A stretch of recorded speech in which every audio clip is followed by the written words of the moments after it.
Everyone thinks that their individual actions do not have a major enough impact on the Earth to initiate a change in behavior towards protecting the environment. The purpose of this presentation is to convince you to pay attention to your actions and gain an understanding of the circumstances of our Earth today. I am a credible source on this topic because I have done thorough research and I am currently taking an environmental sciences class here at UConn.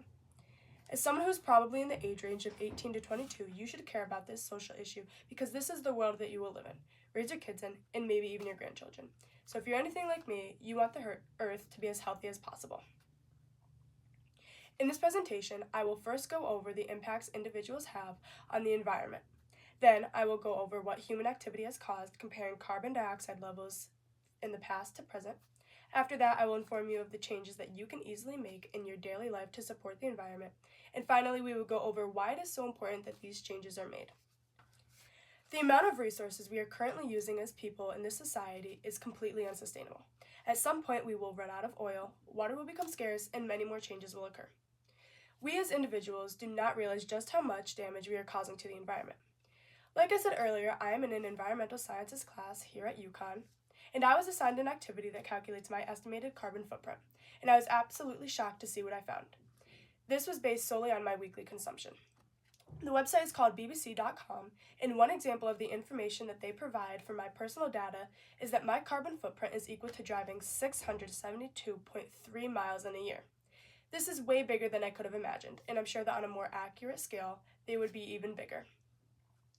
Unfortunately, there are many other effects that increase carbon dioxide levels, like driving, electricity, and heat. So even though we feel like our choices don't make that huge of an impact in the grand scheme of things, they really do. Because of this, it is very important that we think about changing our daily lives in order to enforce protection. There are many simple things that we can do in order to protect the Earth, but action needs to happen soon. In an article published on December 13th, 2019, Sandra Diaz and her colleagues argue that most of the damage that's been done is no longer reversible. But they say that reversal of recent declines in a sustainable global future are only possible with urgent transformative change that tackles the root causes. These changes are the things that we always hear, but for some reason they never stick. Some of the simplest changes are turning off the water while we brush our teeth, or filling metal water bottles instead of using plastic, and turning off lights when we leave a room. If we don't make these changes, the consequences will not just affect the planet, but will affect us and how we live. Climate change is only worsening. Extinction rates are increasing, and ecosystems are not strong and able to support many species like they once could. And we too are species, and we need the Earth to have a healthy environment. In an article written in January of 2015, Massimo Francini and their colleague explained that there are many potential effects on human health because of the increase in greenhouse gas emissions. We will also be influenced by water scarcity and food shortages, and our environment will continue to be harmed by extreme weather. Hurricanes, floods, wildfires, they are only predicted to get worse. So I hope that this is enough to influence you to desire a change. In conclusion, us humans are severely damaging the Earth, and we need to understand the extent of it. The purpose of this speech was to persuade you to become more aware of your impact and inspire a change of heart.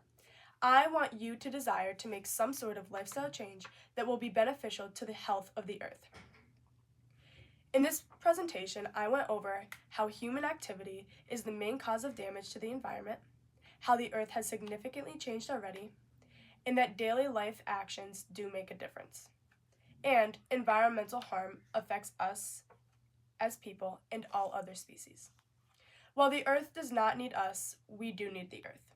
So, next time you're aware that you're damaging the Earth but dismiss it, don't. Think about the kind of future you want to create. Thank you.